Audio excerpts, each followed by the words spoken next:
محترم ناظرین، میں آپ کو اپنے channel history T V S پہ خوش آمدید کہتا ہوں۔ پیارے دوستوں، دوزخ ایک مکان ہے کہ اس قہار و جبار کے جلال و قہر کا مظہر ہے۔ جس طرح اس کی رحمت و نعمت کی انتہا نہیں کہ انسانی خیالات و تصورات جہاں تک پہنچیں وہ ایک شمع ہے اس کی بے شمار نعمتوں سے، اسی طرح اس کے غضب و قہر کی کوئی حد نہیں کہ ہر وہ تکلیف و اذیت کے ادراک کی جائے ایک ادنا حصہ ہے اس کے بے انتہا عذاب کا۔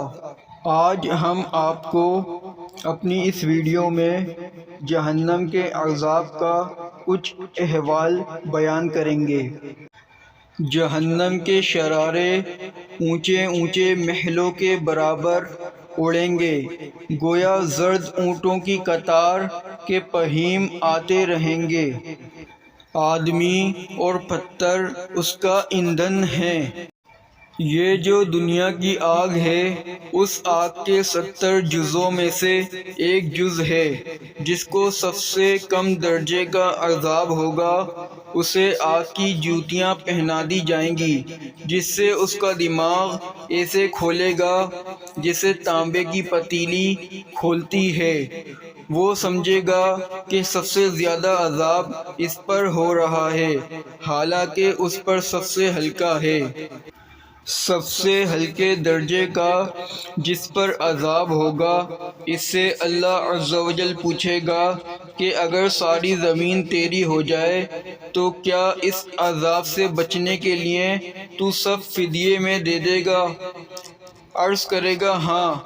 فرمائے گا کہ جب تو پشت آدم میں تھا تو ہم نے اس سے بہت آسان چیز کا حکم دیا تھا کہ کفر نہ کرنا، مگر تو نے نہ مانا۔ پیارے دوستوں، جہنم کی آگ 1000 برس تک دھونکائی گئی، یہاں تک کہ سرخ ہو گئی، پھر 1000 برس اور یہاں تک کہ سفید ہو گئی، پھر 1000 برس اور یہاں تک کہ سیاہ ہو گئی، تو اب وہ نری سیاہ ہے جس میں روشنی کا نام نہیں۔ حضرت جبرائیل علیہ السلام نے نبی صلی اللہ علیہ وسلم سے قسم کھا کر عرض کی کہ اگر جہنم سے سوئی کے ناکے کی برابر کھول دیا جائے تو تمام زمین والے سب کے سب اس کی گرمی سے مر جائیں۔ اور قسم کھا کر کہا کہ اگر جہنم کا کوئی داروغہ اہل دنیا پر ظاہر ہو تو زمین کے رہنے والے کل کے کل اس کی ہیبت سے مر جائیں۔ دوزخ کی گہرائی کو خدا ہی جانے کہ کتنی گہری ہے۔ حدیث میں ہے کہ اگر پتھر کی چٹان جہنم کے کنارے سے اس میں پھینکی جائے تو 70 برس میں بھی تہ تک نہ پہنچے گی۔ جہنم کی بعض وادیاں ایسی ہیں کہ جہنم بھی ہر روز 70 مرتبہ یا زیادہ ان سے پناہ مانگتا ہے۔ یہ خود اس مکان کی حالت ہے۔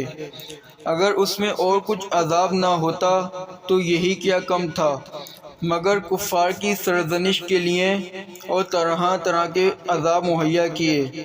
لوہے کے ایسے بھاری گرزوں سے فرشتے ماریں گے کہ اگر کوئی گرز زمین پر رکھ دیا جائے تو تمام جن و انس جمع ہو کر اس کو اٹھا نہیں سکتے۔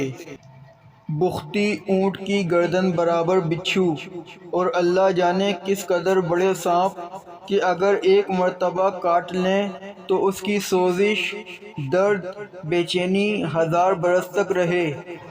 تیل کی جلی ہوئی تہ کی مثل سخت کھولتا پانی پینے کو دیا جائے گا کہ منہ کے قریب ہوتے ہی اس کی تیزی سے چہرے کی کھال گر جائے گی، سر پر گرم پانی بہایا جائے گا۔ جہنمیوں کے بدن سے جو پیپ بہے گی وہ پلائی جائے گی، خاردار توہڑ کھانے کو دیا جائے گا۔ وہ ایسا ہوگا کہ اگر اس کا ایک قطرہ دنیا میں آ جائے تو اس کی سوزش وہ بدبو تمام اہل دنیا کی معیشت برباد کر دے اور وہ گلے میں جا کر پھندا ڈالے گا۔ اس کے اتارنے کے لیے پانی مانگیں گے، ان کو وہ کھولتا پانی دیا جائے گا کہ منہ کے قریب آتے ہی منہ کی ساری کھال گل کر اس میں گر پڑے گی اور پیٹ میں جاتے ہی آنتوں کو ٹکڑے ٹکڑے کر دے گا۔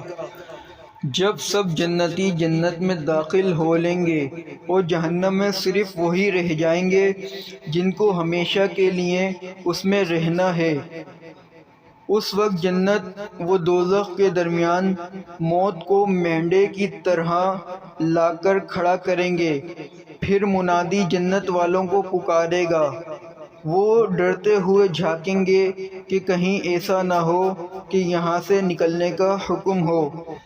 پھر جہنمیوں کو پکارے گا، وہ خوش ہوتے ہوئے جھانکیں گے کہ شاید اس مصیبت سے رہائی ہو جائے۔ پھر ان سب سے پوچھے گا کہ اسے پہچانتے ہو؟ سب کہیں گے ہاں، یہ موت ہے۔ وہ ذبح کر دی جائے گی اور کہے گا، اے اہل جنت، ہمیشگی ہے، اب مرنا نہیں، اور اے اہل نار، ہمیشگی ہے، اب موت نہیں۔ اس وقت ان کے لیے خوشی پر خوشی ہے اور ان کے لیے غم بالائے غم۔ اگر آپ کو ہماری یہ ویڈیو پسند آئی تو اسے لائک کریں، شیئر کریں اور سبسکرائب کریں۔